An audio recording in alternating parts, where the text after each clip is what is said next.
அனைவருக்கும் என்னுடைய இனிய மாலை வணக்கம். இன்னைக்கு நம்ம என்ன பார்க்க போறோம் அப்படின்னா கட்டுரை அப்படின்றது பார்க்க போறோம். இந்த கட்டுரையில பார்த்தீங்க அப்படின்னா நமக்கு 6 மதிப்பெண் அப்படின்றது இருக்கு. ஈஸியா நம்மளால என்ன பண்ண முடியும் அப்படின்னா இந்த 6 மார்க் அப்படின்றத வாங்க முடியும். எப்படி வாங்கலாம், எந்த மாதிரி கட்டுரையை சூஸ் பண்ணி எழுதினா நம்மளால மார்க் எடுக்க முடியும், இது எல்லாத்தையும் என்ன பண்ண போறேன் அப்படின்னா இந்த வீடியோவில் நான் சொல்ல போறேன். போறதுக்கு முன்னாடி தான் நம்ம சேனலுக்கு யாராச்சும் ஃபர்ஸ்ட் டைம் வந்திருக்கீங்க அப்படின்னா வெல்கம் டு வேதாந்து சேனல். யாராச்சும் சப்ஸ்கிரைப் பண்ணாமல் இருந்தீங்க அப்படின்னா உடனே சப்ஸ்கிரைப் பண்ணிக்கோங்க. லைக் பண்ணாமல் யாராச்சும் பார்த்துட்டு இருந்தீங்க அப்படின்னா every one smash like button, சரிங்களா? இந்த லைக் பட்டன் அடித்து உடச்சிருங்க. இன்றைக்கி நம்ம பார்க்க போகிறது என்ன பார்க்க போகிறோம் அப்படின்னா கட்டுரை அப்படின்றது பார்க்க போகிறோம். ஒவ்வொரு வாரமும் ஞாயிற்றுக்கிழமை பார்த்தீங்க அப்படின்னா உங்களுக்கு கட்டுரை அப்படின்றது நான் நடத்திக்கிட்டு இருக்கேன். இந்த வீடியோஸ் பார்த்தீங்க அப்படின்னா ரெக்கார்டிங்காக உங்களுக்கு போஸ்ட் ஆகுது. இது கண்டிப்பாக நீங்கள் என்ன பண்ணணும் அப்படின்னா இந்த கட்டுரை அப்படின்றது பார்க்கணும். இதை பார்க்கறது மூலிமா பார்த்தீங்க அப்படின்னா எந்த மாதிரி கொஷின்ஸ் கேட்டாலும் உங்களுக்கு ஜென்ரலாக அந்த யோசித்து என்ன பண்ண முடியும் அப்படின்னா அந்த கதை மாதிரி நீங்கள் எல்லாம் என்ன பண்ண முடியும் அப்படின்னா எழுத முடியும். அதனால் கட்டுரை அப்படின்றது ரொம்ப ரொம்ப ரொம்ப முக்கியம். என்னதான் ஓன் ரைட்டிங்கில் இருந்தாலும் நமக்கு எங்கெங்கெல்லாம் படிச்சது, இப்போ நீங்கள் சயின்ஸில் ஏதாச்சும் ஒரு ஃபேக்ட் படிச்சிருக்கலாம், அதை கொண்டு வந்து என்ன பண்ண முடியும் அப்படின்னா இந்த கட்டுரையில் எழுத முடியும். அப்போ எங்கெங்கெல்லாம் படிச்சோமோ அது எல்லாத்தையும் தொகுத்து ஒரே இடத்துல வந்து எழுதும்போது நமக்கு அந்த கட்டுரையில் ஃபுல் மார்க் அப்படின்றது வாங்க முடியும். சரிங்களா? ஓகே, யாராச்சும் சப்ஸ்கிரைப் பண்ணாமல் இருந்தீங்க அப்படின்னா உடனே சப்ஸ்கிரைப் பண்ணிக்கோங்க. லைக் பண்ணாமல் யாராச்சும் பார்த்துட்டு இருந்தீங்க அப்படின்னா every one smash like button, சரிங்களா? லைக் பட்டன் அடித்து உடச்சிருங்க, சரிங்களா? ஓகே, ஆஸ் யூஷுவல் சொல்கிறது தான் நம்மளுடைய MVSAT எக்ஸாம். MVSAT அப்படின்றது மெகா வேதாந்து ஸ்காலர்ஷிப் அட்மிஷன் டெஸ்ட்னு சொல்லுவாங்க. இந்த MVSAT எக்ஸாம் அப்படின்றது பார்த்தீங்க அப்படின்னா 4ஆம் தேதி, 5ஆம் தேதி, 11ஆம் தேதி, 12ஆம் தேதி அக்டோபர் மாதம் நடக்கக்கூடிய ஒரு டெஸ்ட் தான் பார்த்தீங்க அப்படின்னா MVSAT எக்ஸாம். இந்த MVSAT எக்ஸாம் கிட்டத்தட்ட பார்த்தீங்க அப்படின்னா இந்தியா லெவலில் கிட்டத்தட்ட 2 லட்சம் பேர் 3 லட்சம் பேர் எழுதக்கூடிய ஒரு எக்ஸாம். இதில் நீங்கள் பார்ட்டிசிபேட் பண்ணி நல்ல ரேங்க் எடுக்கிறீங்க அப்படின்ற பட்சத்தில் உங்களுக்கு பார்த்தீங்க அப்படின்னா நிறைய லேப்டாப், அதுக்கடுத்து ஐஃபோன், ஐபேட், யாருக்கு அப்படின்னா நல்ல ரேங்க் எடுக்கக்கூடிய மாணவர்களுக்கு இந்த மாதிரி நிறைய ஃபீச்சர்ஸ் அப்படின்றது கொடுக்கப்படும். நிறைய கேஷ் ப்ரைஸஸ் அப்படின்றது கொடுக்கப்படும். அதுக்கடுத்து 150 கோடி மதிப்புள்ள கிட்டத்தட்ட 150 கோடி மதிப்புள்ள ஒர்த் ஆஃப் ஸ்காலர்ஷிப் அப்படின்றது உங்களுக்கு கிடைக்கும். 150 கோடி மதிப்புள்ள ஒர்த் ஆஃப் ஸ்காலர்ஷிப் அப்படின்றது கிடைக்கும். அதாவது டோட்டல் மாணவர்களுக்கு சேர்த்து கொடுக்கக்கூடிய ஸ்காலர்ஷிப் அது. அதுக்கடுத்து 2 கோடி மதிப்புள்ள worth of cash prizes and rewards அப்படின்றது பார்த்தீங்க அப்படின்னா மாணவர்களுக்கு கிடைக்கும். சரிங்களா?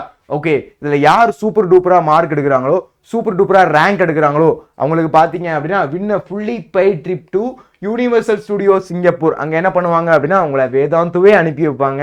லேப்டாப் கிடைக்கும், ஐஃபோன் கிடைக்கும், ஐபேட் கிடைக்கும், ஸ்மார்ட் வாட்ச் கிடைக்கும், ஹெட்ஃபோன் கிடைக்கும், அட்வான்ஸ்டு ஏஐ ஒர்க் ஷாப் பார்த்தீங்க அப்படின்னா புல்கித் சாரோடது அது உங்களுக்கு கிடைக்கும். நீங்கள் வந்து ஒரு இன்டர்ன்ஷிப் பண்ணால் நேரில் எப்படி போய் தங்கி அந்த ஒரு இன்டர்ன்ஷிப்பில் போய் கற்றுப்பீங்களோ அதே மாதிரி நீங்கள் என்ன பண்ண முடியும் அப்படின்னா பெங்களூரில் வந்து தங்கி இந்த ஏஐ ஒர்க் ஷாப் அப்படின்றது கற்றுக்க முடியும். சரிங்களா? இந்த மாதிரி நல்ல ஃபீச்சர்லாம் இருக்குது. இந்த எக்ஸாம் அப்ளை பண்ணுறதுக்கு 6 ஸ்டெப் இருக்குது. சிம்பிளாக www.mvsat.vedantu.com அதுக்கடுத்து ஃபோன் நம்பர் கொடுத்து என்ன பண்ண போகிறீங்க அப்படின்னா உங்களுடைய ஓடிபி கொடுத்து நீங்கள் ரெஜிஸ்டர் பண்ண போகிறீங்க.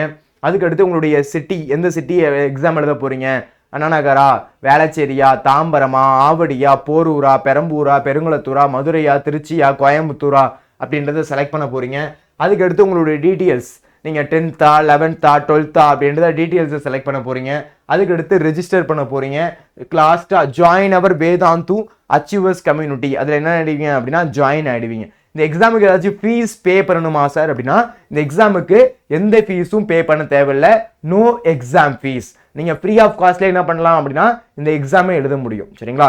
ரெஜிஸ்டர் பண்ணுறதுக்கும் சரி இல்லை எழுதுறதுக்கும் சரி எந்த ஃபீஸும் பே பண்ண தேவை கிடையாது. லாஸ்ட் டேட் ஆஃப் ரெஜிஸ்ட்ரேஷன் பார்த்தீங்க அப்படின்னா 30 செப்டம்பர். ரிசல்ட் எப்போ டிக்ளேர் பண்ணுவாங்க அப்படின்னா நவம்பர் 1 அப்படின்றது ரிசல்ட் டிக்ளேர் பண்ணுவாங்க. நம்மளுடைய சொன்ன மாதிரி இதுதான் பார்த்தீங்க அப்படின்னா சென்டர்ஸ். அதுக்கடுத்து பார்த்தீங்க அப்படின்னா பாண்டிச்சேரியிலையும் உங்களுடைய ஆஃப்லைன் சென்டர் இருக்குது. நீங்கள் நேரில் போய் என்ன பண்ண முடியும் அப்படின்னா இந்த டெஸ்ட்டை ஆஃப்லைனில் எழுத முடியும். சரிங்களா? ஓகே, அதுக்கடுத்து பாருங்க இதில் எப்படி மார்க் டிஸ்ட்ரிபியூட் பண்ணுறாங்க. இந்த 6 மார்க் அப்படின்றதும் வெறுமனையே ஃபுல்லாக முன்னுரை எழுதாமல் முடிவுரை எழுதாமல் தலைப்பு கொடுக்காம நாங்கள் பட்டு எழுதவா சார் 6 மார்க் கொடுத்துருவாங்களா அப்படின்னா 6 மார்க் கொடுக்க மாட்டாங்க. எப்படி சார் அந்த 6 மார்க் கிடைக்கும் அப்படின்றத பாருங்க. எப்படி அந்த 6 மார்க் உங்களுக்கு கிடைக்கும் அப்படின்னா தலைப்பு எழுதுனீங்க அப்படின்னா 1/2 மார்க், தலைப்பு எழுதுனீங்க அப்படின்னா உங்களுக்கு 1/2 மார்க் கொடுப்பாங்க. முன்னுரை எழுதுனீங்க அப்படின்னா அதுக்கு ஒரு 1/2 மார்க். என்ன சார் 1/2 மார்க்காக தான் கொடுப்பாங்களா? ஆமாம், இப்படி தான் என்ன பண்ணுவாங்க அப்படின்னா உங்களுக்கு மார்க் டிஸ்ட்ரிபியூட் அப்படின்றது பண்ணுவாங்க. சரிங்களா? இப்போ தலைப்பு எழுதுனீங்க அப்படின்னா 1/2 மார்க் கிடைக்கும். முன்னுரை எழுதுனீங்க அப்படின்னா அதுக்கு ஒரு அரை மார்க் கிடைக்கும். சரிங்களா? அதுக்கடுத்து உட்தலைப்புடன் கூடிய பொருளுரை, அதாவது சப் டாபிக் போட்டு அதுக்கு நீங்க எக்ஸ்பிளனேஷன் எழுதுனீங்க அப்படின்ற பட்சத்தில் அதுக்கு ஒரு 4 மார்க் கிடைக்கும். சரிங்களா? சப் டாபிக் போட்டு அதுக்கு நீங்க எக்ஸ்பிளனேஷன் எழுதும் போது அதுக்கு ஒரு 4 மார்க் கிடைக்கும். முடிவுரை எழுதுனீங்க அப்படின்னா அதுக்கு ஒரு அரை மார்க் கிடைக்கும். முடிவுரைக்கு எத்தனை மார்க்கு? அரை மார்க் கிடைக்கும். மேற்கோள்னா என்ன அப்படின்னா ஒரு கோட்ஸ், ஏதோ ஒரு கோட், திருக்குறள் எழுதலாம், இல்லைனா வந்து அதுக்கு சம்மந்தமா இருக்கக்கூடிய ஒரு கோட் எழுதலாம். இந்த மாதிரி கோட் எழுதுனீங்க அப்படின்னா அதுக்கு ஒரு அரை மார்க் கிடைக்கும். இப்போ வந்து கணக்கு பண்ணுங்க, இந்த அரை மார்க் சேர்த்து பார்த்தீங்க அப்படின்னா 1 மார்க், இது பார்த்தீங்க அப்படின்னா 4 மார்க், இதையும் சேர்த்திங்க அப்படின்னா 1 மார்க். அப்போ 4 + 1 + 4 4 + 1 டோட்டலா பார்த்தீங்க அப்படின்னா 6 மார்க் கிடைக்கும். இப்படிதான் என்ன பண்ணுவாங்க அப்படின்னா 6 மார்க் அப்படின்றது கொடுப்பாங்க. அங்க கீழேயும் ஒரு பாயிண்ட் கொடுத்துருப்பாங்க, தவறின்றி இருப்பின் முழு மதிப்பெண் வழங்கலாம். சார் தப்பு இல்லாம எழுதுனா ஃபுல் மார்க் கொடுப்பாங்களா? தப்பு இல்லாம எழுதுனீங்க அப்படின்னா உங்களுக்கு ஃபுல் மார்க் அப்படின்றது கிடைக்கும். எதுவும் மார்க்லாம் கம்மி பண்ண மாட்டாங்க. நீங்க ஸ்பெல்லிங் மிஸ்டேக் இல்லாம பார்க்க நீட்டா கரெக்டா எழுதுறீங்க அப்படின்ற பட்சத்தில் உங்களுக்கு ஃபுல் மார்க் அப்படின்றது கிடைக்கும். இப்ப தலைப்பு எழுத போறீங்க, அதுக்கு ஒரு அரை மார்க்கு. முன்னுரை எழுத போறீங்க, அதுக்கு ஒரு அரை மார்க்கு. உட்தலைப்புடன் கூடிய பொருளுரை அதுக்கு 4 மார்க்கு. முடிவுரை எழுதுனீங்க அப்படின்னா அதுக்கு ஒரு அரை மார்க்கு. மேற்கோள் எழுதும் போது அதுக்கு ஒரு அரை மார்க்கு. தவறின்றி இருப்பின் முழு மதிப்பெண் வழங்குக. சோ ஈஸியா நம்மளால என்ன பண்ண முடியும்? அந்த 6 மார்க் அப்படின்றத ஈஸியா எடுக்க முடியும். எத்தனை மார்க் எடுக்க முடியும்? 6 மார்க் அப்படின்றத ஈஸியா எடுக்க முடியும். ஓகேவா? சூப்பரா மாசா எடுத்துருவீங்களா? சரி, ஓகே. இப்போ நம்ம என்ன பண்ணலாம் அப்படின்னா கட்டுரைக்குள்ள போலாம். இப்போ பாருங்க, முன்னுரை, நில ஊர்தி, நீர் ஊர்தி, வான் ஊர்தி, பயன்கள், முடிவுரை அப்படின்னு பார்த்தீங்க அப்படின்னா ஃபர்ஸ்ட் நமக்கு ஒரு கட்டுரையுடைய தலைப்பு அப்படின்றது கொடுத்துருக்காங்க. சரிங்களா?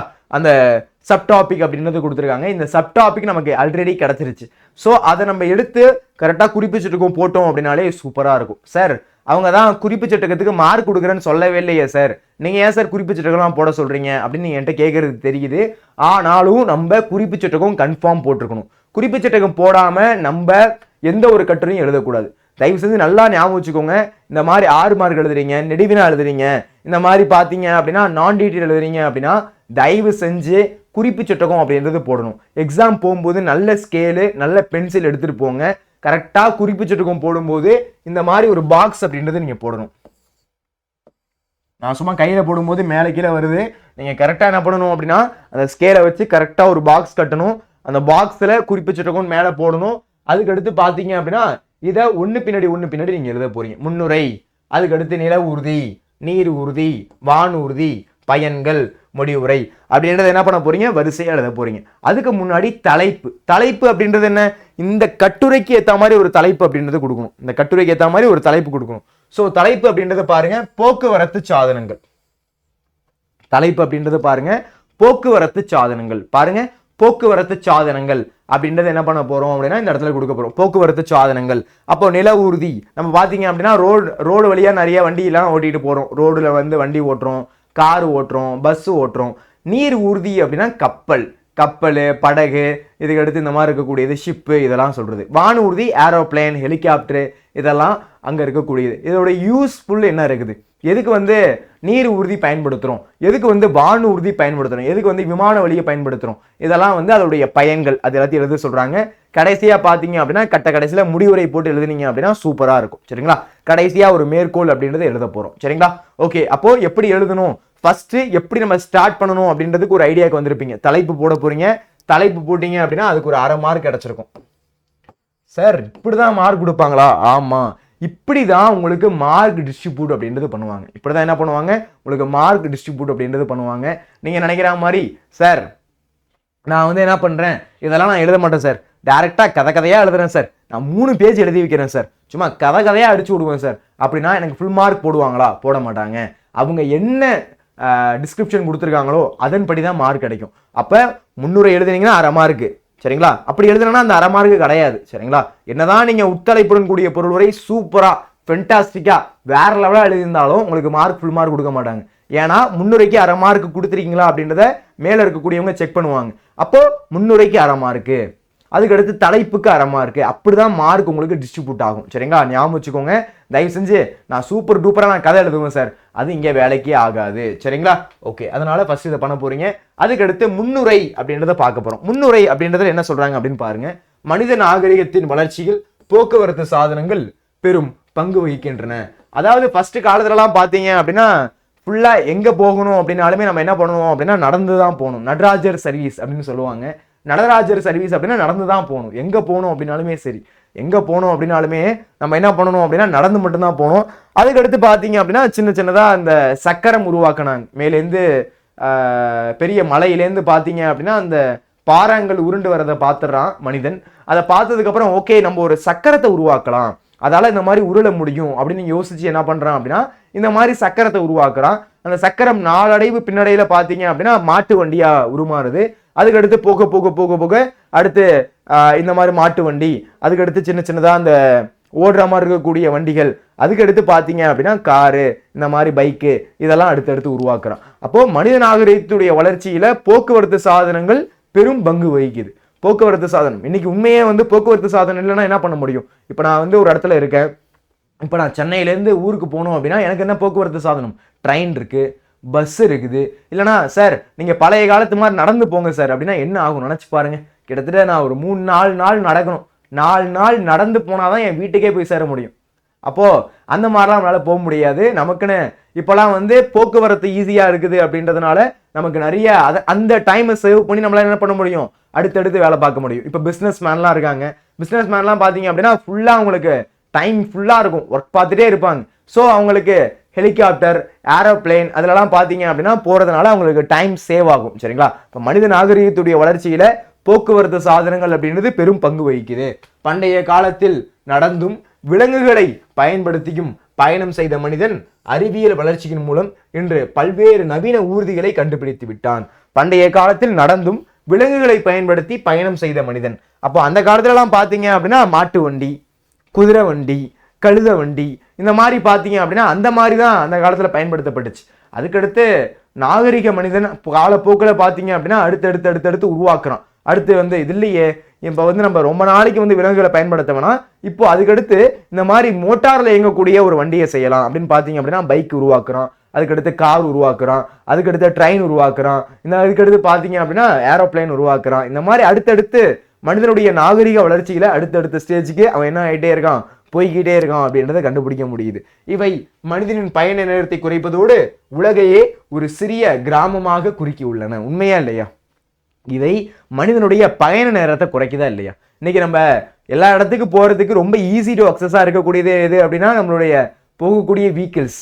இப்போ எங்கேயாச்சும் நம்ம ஒரு 10 கிலோமீட்டர் கவர் பண்ணணும், 10 கிலோமீட்டர் போகணும் அப்படின்னா பைக் எடுத்தோம் அப்படின்னா சல்லுன்னு போய் சேர்ந்துடலாம். இல்லை சார் ஒரு 20-25 கிலோமீட்டர் போகணும், அது ஃபுல்லா வெயில் அடிச்சிட்டு இருக்கு அப்படின்னா கார்ல எடுத்து நம்ம போயிட்டு இருக்கோம். இல்லை கிட்டத்தட்ட ஒரு 300 கிலோமீட்டர் 400 கிலோமீட்டர் தாண்டி போகணும் அப்படின்னா ஒரு ட்ரெயினோ இல்லைனா பஸ்ஸோ இல்லைனா ஃப்ளைட்டோ இந்த மாதிரி என்ன பண்ணிக்கிட்டு இருக்கோம் அப்படின்னா அதில் போய் வந்துக்கிட்டு இருக்கோம். உண்மையா இல்லையா? இப்போ நீங்கள் ஃபாரின்லாம் போகணும் அப்படின்னு நினச்சிங்க அப்படின்னா சார் நான் இந்த மாதிரி நீர் வழியாக போகிறேன், இந்த மாதிரி நான் என்ன பண்ணுறேன் அப்படின்னா இந்த மாதிரி கடல் வழியாக போகிறேன் அப்படின்னா ஒரு 10-12 நாள் ஆகும் கடல் வழியாக நீங்கள் போனீங்கன்னா. இதுவே பறந்து போனீங்க அப்படின்னா 3 hours 4 hours 5 hours என்ன பண்ணிடலாம், அந்த நாட்டுக்கே போய் நீங்கள் போய் சேர்ந்துடலாம். சரியா?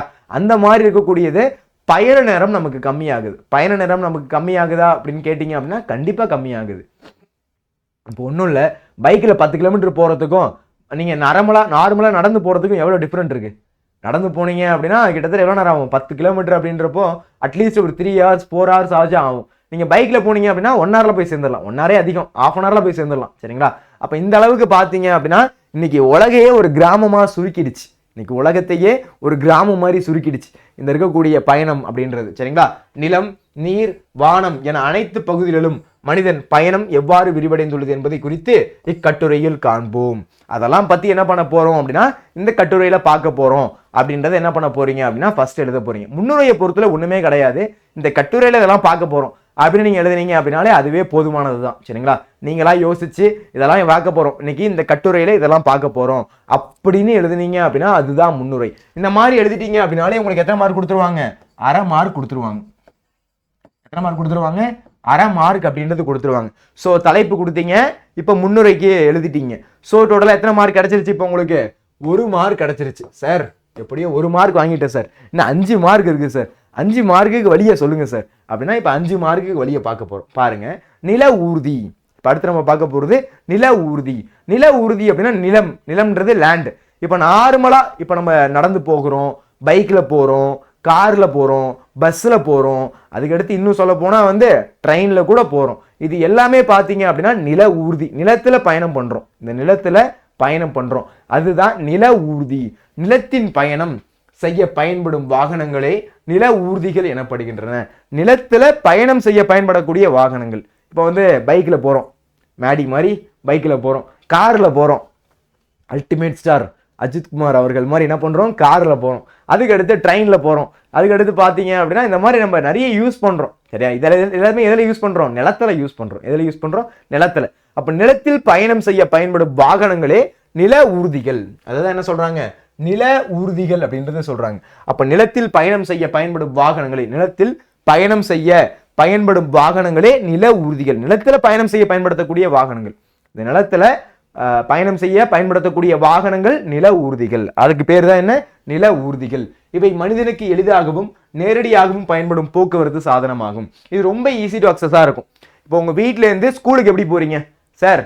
ஒவ்வொருத்தவங்க ஒவ்வொரு மாதிரி போகலாம். சார் நான் ஸ்கூல் வேன்ல ஸ்கூலுக்கு போறேன் சார். சூப்பர்ரா. நீ எப்படா போறேன்? சார் எங்க அப்பா வழி இப்படிதான் ஆஃபீஸு, ஸோ எங்க அப்பா என்னை ட்ராப் பண்ணிட்டு அப்படியே ஆஃபீஸ் போயிடுவாங்க, எங்க அப்பா என்னை பைக்ல கொண்டு வந்து விடுவாங்க. சார் இல்லை சார் எங்க அப்பா இப்படியே கார்ல தான் போவாங்க, நான் கார்ல வந்துடுவேன். ஸ்கூல் வேன் இருக்கு சார், ஸ்கூல் வேன்ல போவேன். இல்லைன்னா சார் நான் ரொம்ப தூரத்துல இருந்து வரேன், நான் ட்ரெயின்ல வந்து தான் நான் வந்துகிட்டு இருக்கேன். இந்த மாதிரி நம்மளால என்ன பண்ண முடியுது அப்படின்னா நிலத்தின் வழியாக பயன்படுத்த முடியுது. மனிதனுக்கு ரொம்ப எளிதா இருக்கு, ஈஸியா தானே இருக்கு. அப்போ ரொம்ப எளிமையாகவும் நேரடியாகவும் நம்மளால போக முடியுது. பயன்படும் போக்குவரத்து சாதனமாகும் அப்படின்றது சொல்றாங்க. நிலத்துல பயணம் செய்ய பயன்படும் வாகனங்களே நில ஊர்திகள் எனப்படுகின்றன. நிலத்துல பயணம் செய்ய பயன்படும் வாகனங்களே நில ஊர்திகள் அப்படின்னு சொல்றாங்க. இது பாத்தீங்க அப்படின்னா மனிதனுக்கு ரொம்ப எளிமையாகவும் இருக்கு, அதே சமயம் நேரடியாகவும் பயன்படக்கூடிய போக்குவரத்து சாதனம், நேரடியாகவும் பயன்படுத்தக்கூடிய ஒரு போக்குவரத்து சாதனமா இருக்கு. இதுதான் நில ஊர்தி அப்படின்னு சொல்றாங்க. இதுதான் நில ஊர்தி அப்படின்னு சொல்றாங்க. இப்ப எக்ஸாம்பிளுக்கு மோட்டார் வாகனங்கள். எல்லாருக்கிட்டையும் பைக் இருக்கும், பசங்க எல்லாருக்கும் பைக் ஓட்ட தெரியும். எல்லா பசங்களுக்கும் பைக் ஓட்ட தெரியுமா? பொண்ணுங்களே இந்த காலகட்டத்தில் பைக் ஓட்டுறாங்க, பசங்களுக்கு ஓட்ட தெரியாதான் என்ன? எல்லா பசங்களும் பார்த்தீங்க அப்படின்னா பைக் ஓட்டுவாங்க. கரெக்டா?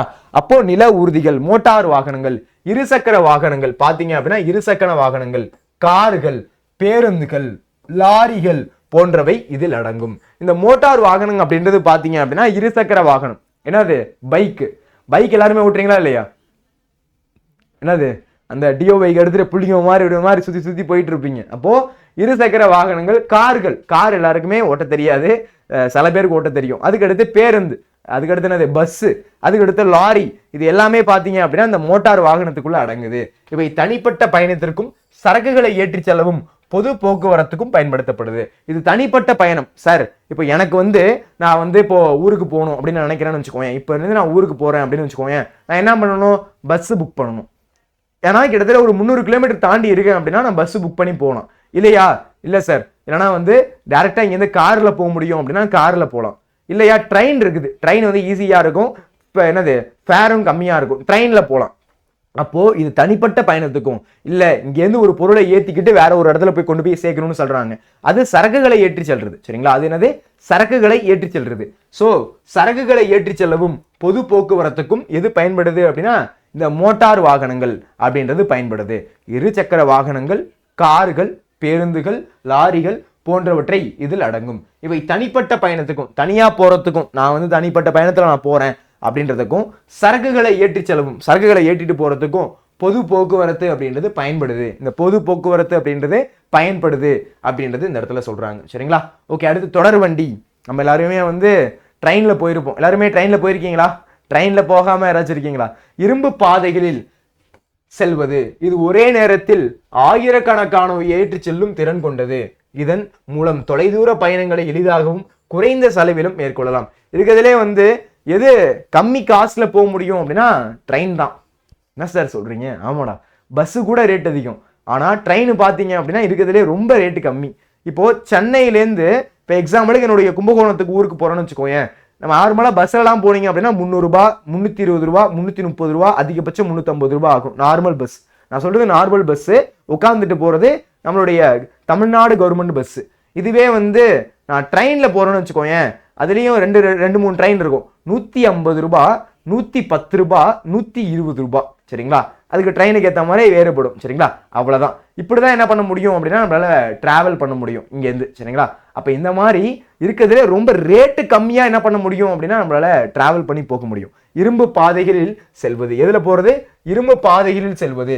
இது ஒரே நேரத்தில் ஆயிரக்கணக்கானோரை, கிட்டத்தட்ட பார்த்தீங்க அப்படின்னா ஆயிரக்கணக்கானோரை என்ன பண்ணுதான் ஏற்றிக்கிட்டு போகுது ஒரே டைமில். உண்மையா இல்லையா?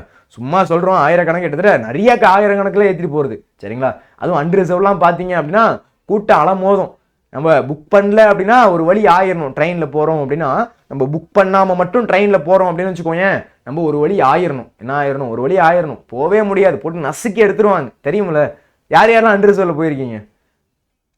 சென்னையிலேருந்து ஊருக்கு போகணும், ஒரு நம்ம புக் பண்ணாமல் விட்டுட்டோம் அப்படின்னு வச்சுக்கோங்களேன், நீங்கள் அவ்வளோதான். அப்படி ஒரு கஷ்டப்பட்டு தான் என்ன பண்ணணும் அப்படின்னா ஊரையே போய் சேர்ற மாதிரி இருக்கும். ஏன்னா அன்ரிசர்வ்டு அவ்வளோ கஷ்டமாக இருக்கும். சரிங்களா, புக் பண்ணிடணும், எப்படியாச்சும் புக் பண்ணிடணும் அப்படின்னு நமக்கு தோணும். சரிங்களா, அப்போது இதன் மூலம் தொலைதூர பயணங்களை எளிதாகவும் குறைந்த செலவிலும் மேற்கொள்ளலாம். இதனால் பார்த்தீங்க அப்படின்னா தொலைதூர பயணம், கிட்டத்தட்ட இப்போ நீங்கள் வந்து சென்னையிலேருந்து கன்னியாகுமரி போகிறீங்க அப்படின்னு வச்சுக்கோங்களேன், அப்போது அது லாங் ட்ராவல் இருக்கிறதுலே கொஞ்சம் பெரிய லாங் ட்ராவல் இருக்கக்கூடிய ஒரு ஜேர்னி. அதுக்கெல்லாம் வந்து தொலைதூர பயணத்துக்கு குறைந்த செலவில் நம்மளால் போக முடியும். ரொம்ப ரேட்டு கம்மியாக என்ன பண்ண முடியும், நம்மளால டிராவல் பண்ண முடியும் அப்படின்றத சொல்கிறாங்க. அடுத்து நீர் ஊர்தி. நான் இதுவரையும் வந்து என்னது அந்த கப்பல்லாம் போனது கிடையாது. சும்மா அந்த படகுல வந்து ஊரில் வந்து அந்த என்னது அந்த ஷோலாம் காட்டுவாங்கல்ல, அப்போ வேணால் சும்மா அந்த இதை மிதிச்சுக்கிட்டு அந்த மாதிரி வேணால் போயிட்டு வந்துருக்கலாம். அந்த சின்ன கப்பல் இருக்கும்ல, கப்பல் கூட கிடையாது, அது பேர் என்ன, படகு. அந்த படகுல என்ன பண்ணுவோம் அப்படின்னா அந்த மிதிவண்டியை மிதிச்சோம் அப்படின்னா நம்ம போயிட்டு வருவோம். சரியா, அது சும்மா அந்த பார்க்கில் வந்து நம்ம போயிட்டு வர்றது. மற்றபடி நம்ம வந்து என்றைக்கும் வந்து கப்பலில் அந்த மாதிரி போனதில்லை. யாராச்சும் போயிருந்தீங்க அப்படின்னா கமெண்டில் போடுங்க. நீர் ஊர்தி. நீர் வழியே பயணம் செய்ய பயன்படும் வாகனங்களே நீர் ஊர்திகள். நீர் வழியே பயணம் செய்ய பயன்படுத்தக்கூடிய வாகனங்களை நீர் ஊர்திகள் அப்படின்னு சொல்றாங்க. நீர் வழியே, தண்ணி வழியே பயணம் செய்ய பயன்படுத்தக்கூடிய வாகனங்களை நீர் ஊர்திகள். இதுல பாத்தீங்க அப்படின்னா கடல், ஆறு, ஏரி போன்ற நீர்நிலைகளில் இவை பயணிக்கின்றன. இது ஆக்சுவலா பாத்தீங்க அப்படின்னா கடல், ஆறு, ஏரி இதெல்லாம் என்ன பண்றாங்க அப்படின்னா பயணிக்கின்றாங்க. அதாவது கேரளாவில் எனக்கு ஆசையா இருக்கு ஒரு வாட்டி வந்து அந்த படகுல போகணும். இப்போ ரீசெண்டாக பார்த்த மூவி என்ன அப்படின்னா அந்த ஆலப்புழா ஜிம்கானா அந்த படத்தில் பார்க்கும்போது அதில் பார்த்தீங்க அப்படின்னா அவங்க இப்போ எப்படி நம்ம வந்து ஒரு பஸ்ஸை பயன்படுத்துகிறோம், பஸ்ஸு, காரு அந்த மாதிரி பயன்படுத்துகிறோம். அவங்க பார்த்தீங்க அப்படின்னா அங்கே ஒரு படகை பயன்படுத்துவாங்க. அந்த படகுல தான் வேற ஊருக்கு போகிறது, ஒரு இடத்துலேருந்து வேற இடத்துக்கு போகிறதுக்கு பார்த்தீங்க அப்படின்னா அந்த படகு அந்த சின்ன சைஸ் கப்பல் மாதிரி இருக்கும், அதில் தான் பயன்படுத்துவாங்க. அதில் பார்த்தீங்க அப்படின்னா டிக்கெட்லாம் எடுப்பாங்க, அங்கேருந்து வந்து என்ன பண்ணுவாங்க, டிக்கெட் எடுப்பாங்க. சரிங்களா, இந்த மாதிரி பயன்படுத்துவாங்க அப்படின்றது தெரியுது. நான் லாஸ்ட்டாக கடலில் பயணம் பண்ணது அப்படின்னு பார்த்தீங்க அப்படின்னா கன்னியாகுமரியில் திருவள்ளுவர் சிலை பார்க்குறதுக்கு அந்த இடத்துல இருந்து திருவள்ளுவர் சிலைக்கு போகிறதுக்கு வந்து ஒரு டிராவல் இருக்கும். அந்த ஒரு உட்காரக்கூடிய அந்த சின்ன கப்பல் தான். அந்த சின்ன கப்பலை என்ன பண்ணணும் அப்படின்னா உட்கார வச்சு அழைச்சிட்டு போவாங்க. அதுதான் எனக்கு கடைசியாக நான் டிராவல் பண்ண அந்த கப்பல் ஜேர்னி அப்படின்றது. சரிங்களா, அதான் ரொம்பலாம் கிடையாது, ஒரு 5-10 நிமிஷம் இருக்கும், அதிகபட்சம் ஒரு 10 நிமிஷம் இருக்கும். ஏறி உட்காந்தோம் அப்படின்னா கொண்டு போய் ஒரு யூட்டர்ன் அடித்து கொண்டு போய் இறக்கி விடுவாங்க. சரிங்களா, அந்த மாதிரி இருக்கும். அப்போ கடல், ஆறு, ஏரி போன்ற நீர்நிலைகளில் இவை பயணிக்கின்றன. படகுகள் மற்றும் கப்பல்கள் இவை ஆயிரக்கணக்கான சரக்குகளை ஓரிடத்தில் இருந்து மற்றொரு இடத்திற்கு கொண்டு செல்ல பயன்படுகின்றன. கடல் வழி போக்குவரத்து வாணிபத்திற்கும் நாட்டின் பொருளாதாரத்திற்கும் முதுகெலும்பாக இருக்கிறது. அதாவது எல்லாத்தையும் நீங்க வந்து ஃப்ளைட்ல ஏற்றிட்டு வந்துட முடியாது. எவ்வளோ பெரிய அது பேர் என்ன கண்டெய்னராக நீங்கள் வந்து ஃப்ளைட்டில் ஏற்றிட முடியுமா? அவ்வளோலாம் ஏற்ற முடியாது. ஏதோ சின்னதாக வெயிட் கம்மியாக இருக்குது அப்படின்னா நீங்கள் ஃப்ளைட்டில் ஏற்றிட்டு வரலாம். பெரிய கண்டெய்னராக இருக்குதுன்னு வச்சுக்கோங்க. இப்போ பெருசாக வந்து நீங்கள் இந்தியாவிலேருந்து வேற ஒரு நாட்டுக்கு எக்ஸ்போர்ட் பண்ணுறோம். சரியா, நெல்லையே எக்ஸ்போர்ட் பண்ணுறோம்னு வச்சுப்போம். சரியா, அரிசி மூட்டையாக எக்ஸ்போர்ட் பண்ணுறோம். நீங்கள் எப்படி எக்ஸ்போர்ட் பண்ணுவீங்க? பைக்லையா, கார்லையா, இல்லை ஃப்ளைட்லையா? கப்பல் வழி மட்டும்தான் பண்ண முடியும். கப்பல் பெரிய கப்பல் என்ன பண்ணுவாங்க, பெரிய கண்டெய்னர் மூலயமா என்ன பண்ணுவாங்க அப்படின்னா ஃபுல்லாக ஏற்றி அதை கப்பலில் ஏற்றி என்ன பண்ணுவாங்க அப்படின்னா அதை அனுப்பி வைப்பாங்க. அதன் மூலியமாக தான் என்ன ஆகும் அப்படின்னா இங்கே இருக்கக்கூடிய பொருட்கள் அப்படின்றது அந்த இடத்துல போய் சேரும். இங்கே இருக்கக்கூடிய பொருட்கள் அப்படின்றது அந்த இடத்துக்கு போய் சேரும். இப்படி தான் நம்மளால் பயன்படுத்த முடியும். நீங்கள் நினைக்கிற மாதிரி சார் எல்லாத்தையும் ஃப்ளைட்டில் கொண்டு போகலாம்ல அப்படின்னு நம்ம சொல்ல முடியாது. என்னதான் கார்கோ ஃப்ளைட் இருந்தாலும் இந்த மாதிரி சரக்கு பொருட்களை ஏற்றிட்டு போகிறதா இருந்தாலும் வெயிட் கம்மியாக இருக்கக்கூடிய பொருளை தான் அதை ஏற்றிட்டு போக முடியும். நீங்கள் கண்டெய்னராக இருக்கக்கூடிய பொருளை ஃப்ளைட்டில் ஏற்றிட்டு போக முடியாது. சரிங்களா, அதுக்கு எது பயன்படும் அப்படின்னா கப்பல் தான் பயன்படும். அதுக்கு எது பயன்படும்? கப்பல் தான் பயன்படும். அப்போது இந்த மாதிரி படகுகள் மற்றும் கப்பல்கள் இவை ஆயிரக்கணக்கான சரக்குகளை ஓரிடத்தில் இருந்து மற்றொரு இடத்திற்கு கொண்டு செல்ல பயன்படுகின்றன. கடல்வழி போக்குவரத்து வாணிகத்துக்கும் நாட்டின் பொருளாதாரத்திற்கும் ஒரு முதுகெலும்பாக இருக்குது அப்படின்றத நீர் ஊர்தியில சொல்றாங்க. இது எதுல சொல்றாங்க? நீர் ஊர்தியில இதை நமக்கு சொல்றாங்க. சரிங்களா? ஓகே, அடுத்து பாருங்க சப்மரைன். சரிங்களா? அதுக்கு அடுத்து பாத்தீங்க அப்படின்னா சப்மரைன், இது நீருக்கு அடியில் சென்று ஆய்வு செய்வதற்கும் ராணுவ தேவைகளுக்கும் பயன்படுத்தப்படுகிறது. இது நீருக்கு அடியில் சென்று ஆய்வு செய்வதற்கும். சப்மரைன் பாத்தீங்க அப்படின்னா எனக்கு தெரிஞ்சு வலிமை மூவியா, வலிமை கடைசி ஏதோ ஒரு படத்துல நான் பார்த்திருக்கேன். எது அப்படின்னா அந்த சப்மரைன் அப்படின்றது இது பூமி அந்த நீருக்கு அடியில போகும். நீருக்கு அடியில போய் ஆய்வு செய்யறதுக்காகவும் ராணுவ தேவைக்காகவும் பயன்படுத்தக்கூடியதான் பாத்தீங்க அப்படின்னா அந்த சப்மரைன். சரிங்களா? நீங்க இங்கிலீஷ் வேர்டு எழுத வேணாம், எக்ஸாம்ல உங்களுக்கு ஈஸியா உங்களுக்கு புரியணுன்றதுக்காக தான் அந்த இங்கிலீஷ் வேர்டு அப்படின்றது கொடுத்துருக்கேன். நீங்க என்ன பண்ண தேவையில்லை அப்படின்னா எக்ஸாம்ல இங்கிலீஷ் வேர்ட்ஸ் அப்படின்றத பயன்படுத்த வேண்டாம். சரிங்களா? ஓகே, இதுதான் பாத்தீங்க அப்படின்னா நீர் ஊர்தி. இதுதான் பாத்தீங்க அப்படின்னா நீர் ஊர்தி, அந்த தண்ணியில வந்து டிராவல் பண்ணக்கூடியது.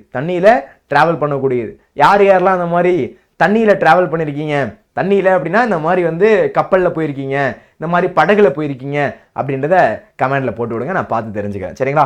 இது நீருக்கு அடியில் சென்று ஆய்வு செய்வதற்கும் ராணுவ தேவைகளுக்கும் ரொம்பவே பயன்படுத்தப்படுது அப்படின்றது இந்த இடத்துல சொல்றாங்க. அடுத்து வானூர்தி, வானில் பறந்து செல்லும் வாகனங்களே வானூர்திகள் ஆகும். வானில் பறந்து செல்லும் வாகனங்கள். யாரெல்லாம் வந்து ஃபிளைட்ல போயிருக்கீங்க? நான் ஒரே தடவை போயிருக்கேன்டா. சரியா? அதை நான் வந்து என்னுடைய விமான அனுபவம் அப்படின்னு சொல்லக்கூடிய ஒரு இதுலயே என்ன பண்ணியிருந்தேன் அப்படின்னா உங்களுக்கு ஷேர் பண்ணியிருந்தேன். வானில் பறந்து செல்லும் வாகனங்களே வானூர்திகள். ரொம்ப எக்ஸைட்மெண்ட்டா இருக்கும் ஃபர்ஸ்ட் டைம் போகும்போது. ஆனா இருக்கிறதுலே ஒரு கொடுமையான விஷயம் என்ன அப்படின்னா, இந்த கடைசியா பாத்தீங்க அப்படின்னா அகமதாபாத் டு லண்டன் போன ஃபிளைட்டு ஆக்சிடென்ட் ஆனிச்சு. அது மட்டும் தான் இருக்கிறதுலே ரொம்ப ஒரு கோர விபத்து. எனக்கு தெரிஞ்சு கிட்டத்தட்ட நிறைய மக்கள் 242 கிட்டத்தட்ட மக்கள் இறந்தாங்க. ரொம்ப ஒரு கஷ்டமான ஒரு விஷயம். சரிங்களா? அந்த மாதிரி விபத்து அப்படின்றது ஏற்படக்கூடாது. அந்த மாதிரி இல்லாமல் இருக்கிற பட்சத்தில் வானூர்தி அப்படின்றது ரொம்ப அழகான ஒன்று, ரொம்ப எக்ஸைட்மெண்ட்டான ஒன்று, ரொம்ப சூப்பரான ஒன்று. சரிங்களா? ஓகே, அப்போ வானில் பறந்து செல்லும் வாகனங்களே வானூர்திகள். வானத்தில் பறந்து செல்லக்கூடிய வாகனங்கள் தான் என்ன? வானூர்திகள் அப்படின்றத இந்த இடத்துல சொல்றாங்க. சரிங்களா? ஓகே, ஃபுல்லா கோல்ட்ரா.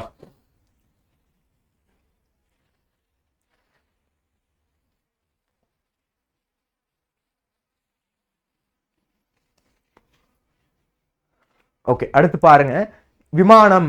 விமானங்கள் மூலம் ஒரு கண்டத்திலிருந்து மற்றொரு கண்டத்திற்கு சில மணி நேரங்களில் பயணிக்கலாம். உண்மையா இல்லையா? நம்மளுடைய விமானம் மூலயமா நம்மளால என்ன பண்ண முடியும்? ஒரு கண்டத்திலிருந்து இன்னொரு கண்டத்துக்கு நம்மளால ஈஸியா பயணிக்க முடியும். சில மணி நேரத்திலேயே நம்மளால என்ன பண்ண முடியும்? ஒரு கண்டத்திலிருந்து இன்னொரு கண்டத்துக்கு நம்மளால ஈஸியாவே பயணிக்க முடியும் அப்படின்னு சொல்றாங்க. இது அவசர தேவைகளுக்கும் சுற்றுலாவுக்கும் மிகவும் அவசியமான ஒன்றாகும். இப்ப அர்ஜென்ட்டா வந்து ஒருத்தவங்களுக்கு வந்து சர்ஜரி பண்ணணும் ஃபாரின்ல அப்படின்னு வச்சுக்கோங்களேன், எது இருக்கிறதுல ஈஸியான வழி? நீங்க கப்பல்லாம் போனீங்க அப்படின்னா 7-8 நாள் ஆயிரும், 7-8 நாள் 10 நாள் ஆயிரும். இருக்கிறதுலே அவர்ஸ்ல போய் சேரக்கூடிய ஒரே ஒரு ரூட்டு, ஒரே ஒரு வழி எது அப்படின்னா இந்த வானூர்தி விமானம். சரிங்களா?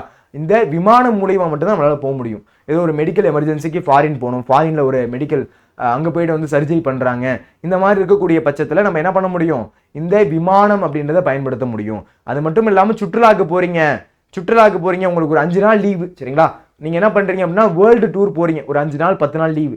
நீங்கள் பட்டியே வந்து சார் எனக்கு அதை விட நான் வந்து கப்பலில் போனோம்னா ரேட்டு கம்மியாகுது அப்படின்னா 10 நாள் இதிலே போயிடும் லீவு. சரிங்களா? அப்போ நீங்கள் அங்கே போய் என்ஜாய் பண்ணணும் அப்படின்னா நீங்கள் ஃப்ளைட்டில் போகிறது மட்டும்தான் ஈஸி. ஃப்ளைட்டில் போனீங்க அப்படின்னா ஒரு 4-5 மணி நேரத்தில் போய் சேர்ந்துருவீங்க.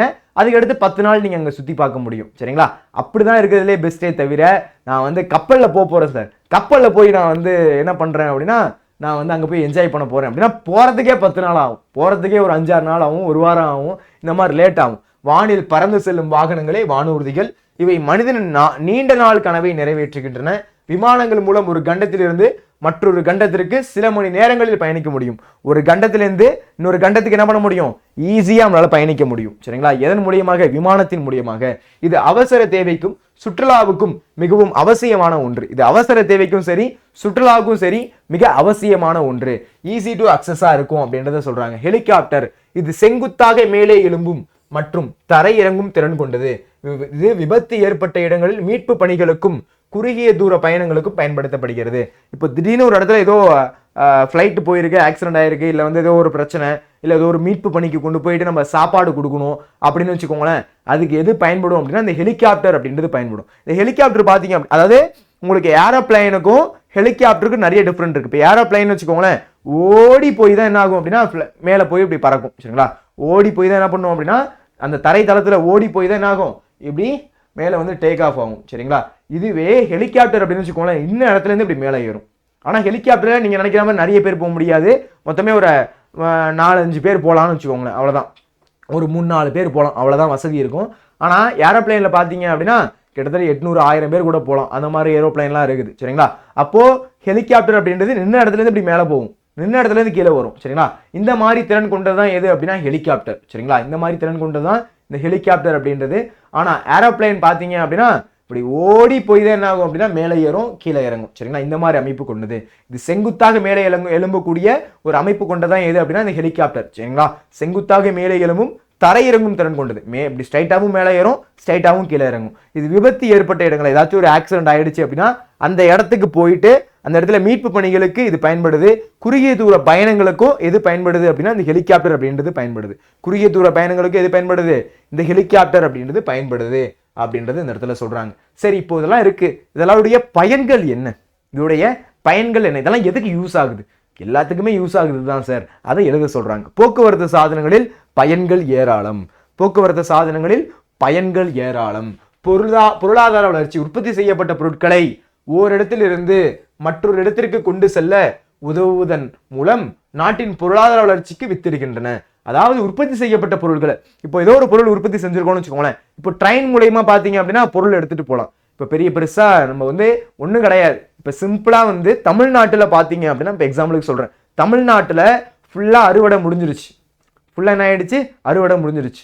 ஃபுல்லா தமிழ்நாடு ஃபுல்லா என்ன பண்ணிட்டோம் அப்படின்னா ஃபுல்லா அறுவடை முடிஞ்சிருச்சு. நல்லா மூட்டையா பார்த்தீங்க அப்படின்னா அரிசி கிடைச்சிருச்சு. இப்போ டெல்லிக்கு பார்த்தீங்க அப்படின்னா அங்கே வந்து பெருசா வந்து அரிசி இல்லை. சரிங்களா, இப்போ வந்து என்ன பண்ண சொல்றாங்க, நம்மளுடைய இந்தியாவில் தமிழ்நாட்டிலேருந்து டெல்லிக்கு என்ன பண்ண சொல்றாங்க அப்படின்னா இந்த மாதிரி அரிசி எடுத்துட்டு போக சொல்றாங்க. எப்படி எடுத்துட்டு போகலாம் சொல்லுங்க பார்க்கலாம். சார், லாரி வச்சு எடுத்துட்டு போகலாம் சார். ஓகே, நல்ல ஆப்ஷன். அதுக்கடுத்து இன்னொரு ஆப்ஷன் இருக்கு, என்னது, அதுதான் குட்ஸ் ட்ரெயின். குட்ஸ் ட்ரெயின் அப்படின்னு சொல்லுவாங்க. அந்த குட்ஸ் ட்ரெயின் பார்த்தீங்க அப்படின்னா சரக்குக்காக ஒரு ட்ரெயின் போகும், சரக்கு பொருட்கள் மட்டும் எடுத்துட்டு போகும். சரக்கு பொருள்னா தண்ணி அடிக்கிறது மட்டும் சரக்கு இல்லடா, இந்த மாதிரி பொருட்கள் எடுத்துட்டு போறாங்க, அதிகம் சரக்கு அப்படின்னு தான் சொல்லுவாங்க. இந்த சரக்கு பொருட்கள் அப்படின்றது பார்த்தீங்க அப்படின்னா இந்த மூட்டையெல்லாம் என்ன பண்ணுவாங்க, ஃபுல்லாக தச்சு என்ன பண்ணுவாங்க அப்படின்னா ரயில்வே ஸ்டேஷன் கொண்டு வந்து ட்ரெயினில் ஏற்றுவாங்க. ட்ரெயினில் ஏற்றி என்ன பண்ணுவாங்க அப்படின்னா இங்கேருந்து டெல்லிக்கு போகக்கூடிய ஒரு ட்ரெயின், அந்த ட்ரெயினில் என்ன ஆகிடும், இந்த குட்ஸ் ட்ரெயினில் இந்த பொருட்கள் அப்படின்றது போய் சேரி அங்கே போய் இறங்கிப்பாங்க. சரிங்களா, இந்த மாதிரி என்ன பண்ண முடியும் அப்படின்னா நம்மளால பயன்படுத்த முடியும். இப்போ பொது போக்குவரத்து இருக்கிறதுனால ஈஸியாக நம்மளால என்ன பண்ண முடியுது, ஒரு பொருட்களை, உற்பத்தி செய்யப்பட்ட பொருட்களை ஒரு இடத்துல இருந்து இன்னொரு இடத்துக்கு ஈஸியாக என்ன பண்ண முடியுது அப்படின்னா நம்மளால ஷிஃப்ட் பண்ண முடியுது, ஈஸியாக கொண்டு போக முடியுது அப்படின்றது நமக்கு தெரிய வருது. சரிங்களா, அடுத்து சமூக தொடர்பு. தொலைதூர இடங்களுக்கு சென்று வர உதவுவதன் மூலம் மனிதர்களின் சமூக தொடர்பை வலுப்படுத்துகின்றன. தொலைதூர இடங்களுக்கு சென்று வர உதவுவதன் மூலம் மனிதர்களின் சமூக தொடர்பை வலுப்படுத்துகின்றன.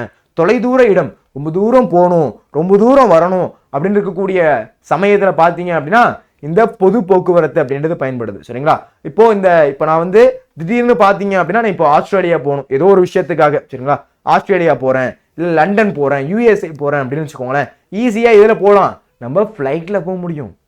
ஆனால் ப்ரைஸ் தான் கொஞ்சம் அதிகமாக இருக்கும். மற்றபடி நம்மளால என்ன பண்ண முடியும், காசு இருந்துச்சுன்னா ஜாலியாக போயிட்டு வர முடியும். உண்மையா இல்லையா? இப்போ தொலைதூர இடங்களுக்கு ரொம்ப தூரம் போகணும் அப்படின்னா சென்று வர உதவுவதன் மூலம் மனிதர்களின் சமூக தொடர்பை வலுப்படுத்துகின்றன. சமூக தொடர்பு என்ன பண்ணுதான், இது வலுப்படுத்துது. சமூக தொடர்பை இது வலுப்படுத்துது. அவசர உதவி, ஆம்புலன்ஸ், தீயணைப்பு வாகனங்கள் போன்றவை அவசர தேவையின் போது விரைந்து சென்று மக்களை காக்கின்றன. இப்போ ஆம்புலன்ஸ் மூலயமாலாம் பார்த்தீங்க அப்படின்னா இப்போ ஏதோ ஒரு மாநாடு நடக்குது, இல்லை பெருசாக பார்த்தீங்க அப்படின்னா ஒரு கூட்டம் நடைபெறுது, அந்த இடத்துலலாம் பார்த்தீங்க அப்படின்னா அவசர ஊர்திகள் அப்படின்றது நிற்கும், ஆம்புலன்ஸ் இருக்கும். அதுக்கடுத்து பார்த்தீங்க அப்படின்னா தீயணைப்பு வாகனங்கள் அப்படின்றது அங்கே நிற்கும். சரிங்களா, ஆம்புலன்ஸ், தீயணைப்பு வாகனங்கள் போன்றவை அவசர தேவைகளின் போது, சரிங்களா, அவசர தேவைகளின் போது விரைந்து சென்று மக்களை காக்குது.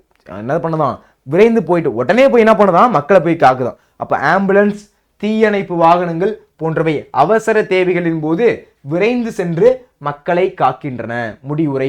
போக்குவரத்து சாதனங்கள் மனித வாழ்வின் மிக முக்கிய கண்டுபிடிப்புகளில் ஒன்றாகும். உண்மையிலேயே போக்குவரத்து சாதனம் இல்லை அப்படின்னா நம்மளுடைய நிலைமையை நினைச்சு பாருங்க. இப்போ வந்து எதுவுமே கிடையாது அப்படின்னு நினைச்சுக்கலாம். இப்போ வந்து நமக்கு பஸ் கிடையாது, காரு கிடையாது, பைக்கு கிடையாது அப்படின்னா வாழ்க்கையே நின்று போன மாதிரி இருக்கும். ட்ரெயின் கிடையாது அப்படின்னு என்ன ஆகும், ஒரு இடத்துல இருந்து இன்னொரு இடத்துக்கு டிராவல் பண்ணுறது ரொம்ப கஷ்டம். அந்த காலகட்டத்திலலாம் ஃபுல்லாக என்ன பண்ணுவாங்க, கால்நடையாக நடந்து போவாங்க, இல்லைனா மாட்டு வண்டி, குதிரை வண்டி, கழுத வண்டி, இந்த மாதிரி அந்த வண்டியில தான் போயிட்டு இருந்தாங்க. விலங்குகளை தான் என்ன பண்ணாங்க, அதை ஏற்பாடு செஞ்சு அதை தான் என்ன பண்ணாங்க அப்படின்னா இந்த மாதிரி பொது போக்குவரத்துக்கு பயன்படுத்திட்டு இருந்தாங்க. இன்னைக்கு மனுஷன் கண்டுபிடிச்சிருக்கக்கூடிய இந்த போக்குவரத்துக்கு இருக்கக்கூடிய மிக முக்கியமான சாதனங்கள் அப்படின்றது ரொம்ப முக்கியமான ஒன்று. சரிங்களா, இன்னைக்கு உலகத்துல தேவையான ஒன்று. இதுக்கடுத்து இப்போ ஸ்பேஸ் எக்ஸ்ல என்ன பிடிச்சிட்டாங்க அப்படின்னா இந்த மாதிரி வந்து நம்மளால வேற இடத்துல போய் கூட என்ன பண்ண முடியும், நம்மளால உயிர் வாழ முடியும் அப்படின்றத கண்டுபிடிக்கிறாங்க. இப்போ வந்து நான் வந்து செவ்வாயில போய் உயிர் வாழ போறேன், செவ்வாயில வந்து அங்க போயிட்டு நான் வந்து ஒரு நாள் பூமி அழியும் போது செவ்வாயில போய் நான் வாழ போறேன் அப்படின்னு வந்து எலான் மஸ்க் வந்து அதை பிளான் பண்ணிக்கிட்டு இருக்காரு. இந்த மாதிரி என்னென்னமோ வந்து பிளான் பண்ணிக்கிட்டு இருக்காங்க. போக்குவரத்து பார்த்தீங்க அப்படின்னா அடுத்தடுத்த ஸ்டேஜுக்கு போய்கிட்டே இருக்குது. அவை நம் வாழ்வை எளிதாக்குவது மட்டுமின்றி உலகை ஒரு குடும்பமாக இணைத்துள்ளன. அவை நம் வாழ்வை எளிதாக்குது.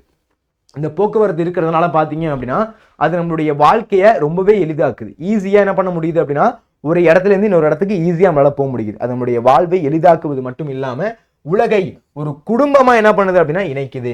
இந்த ஊர்திகள் சுற்றுச்சூழலுக்கு பாதிப்பை ஏற்படுத்தாத வகையில் மாற்று எரிபொருள்கள் மூலம் இயங்கும் வாகனங்களை உருவாக்குவது நம் எதிர்கால தேவையாகும். இந்த ஊர்திகள் சுற்றுச்சூழலுக்கு பாதிப்பை ஏற்படுத்தாத வகையில் இந்த இருக்கக்கூடிய ஊர்திகள் பார்த்தீங்க அப்படின்னா சுற்றுச்சூழலுக்கு பாதிப்பை ஏற்படுத்தாத வகையில். சார் இதுல நன்மை மட்டும் தான் இருக்கா சார், தீமையே கிடையாதா சார் அப்படின்னு கேட்டீங்க அப்படின்னா தீமைகளும் இருக்குது. இப்போ இவ்வளோ பைக்கு இவ்வளோ கார் இருக்கிறதுனால பார்த்தீங்க அப்படின்னா ஏர் பொல்யூஷன் ஆகுது, நிறையாவே காற்று மாசுபாடு அப்படின்றது ரொம்ப அதிகமாக ஆகுது. அதனால பார்த்தீங்க அப்படின்னா நிறைய காற்று மாசுபாடு ஏற்படுது, அதனால உடல்நிலைக்கு கோளாறு ஏற்படுது. அதனால நம்ம அதை பார்த்தோம் அப்படின்னா நம்மளால எங்கேயுமே டிராவல் பண்ண முடியாது. உண்மைதானே அது? அப்போ நம்மளால முடிஞ்ச என்ன பண்ணிக்கலாம், பஸ்ஸில் நம்ம தனியாக ஒரு காரில் போகிறோம், பைக்கில் போகிறோம் அப்படின்னா அதுக்கு பதிலாக பொது போக்குவரத்தை பயன்படுத்திட்டு போகலாம். அந்த மாதிரி வேணால் பயன்படுத்திக்கலாமே தவிர அதை மற்றபடி பயன்படுத்தவே கூடாது அப்படின்னு நம்ம இருக்க முடியாது. சரிங்களா, ஏதோ பக்கத்தில் 1 கிலோமீட்டர்னா நீங்கள் சைக்கிள் எடுத்துகிட்டு போகலாம், ஒரு 2 கிலோமீட்டர் வரையும் சைக்கிள் எடுத்துகிட்டு போயிட்டு ஏதாச்சும் வாங்கிட்டு வரது அப்படின்னா போயிட்டு வரலாம். சரிங்களா, மற்றபடி ஒரு 5-6 கிலோமீட்டர்னா எப்படி சைக்கிள் எடுத்துகிட்டு போவீங்க? போனீங்க வேணா வரத்துக்கு 1 மணி நேரம் ஆகிடும், போகிறதுக்கு 1/2 மணி நேரம், வரத்துக்கு 1/2 மணி நேரம் ஆகிடும். அது செட் ஆகாது. இந்த ஊர்திகள் சுற்றுச்சூழலுக்கு பாதிப்பை ஏற்படுத்தாத வகையில் மாற்று எரிபொருள்கள் மூலம் இயங்கும் வாகனங்களை உருவாக்குவதும் எதிர்கால தேவையாகும். பாதுகாப்பான பயணம், மகிழ்ச்சியான வாழ்வு. இதெல்லாம் நீங்க தான் ஒரு கோட் மாதிரி எழுதலாம். பாதுகாப்பான பயணம், மகிழ்வான வாழ்வு. மேற்கோள்: காலம் என்பது பொன் போன்றது, அதை மிச்சப்படுத்த போக்குவரத்து சாதனங்கள் பெரிதும் உதவுகின்றன. மேற்கோள்.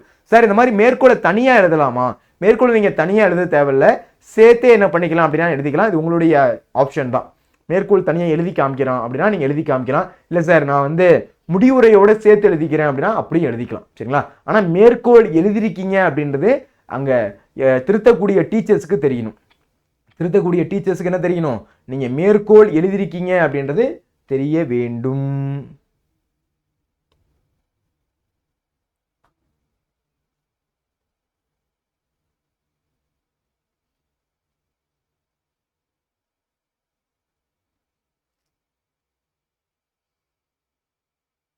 ஒரே நிமிஷம்.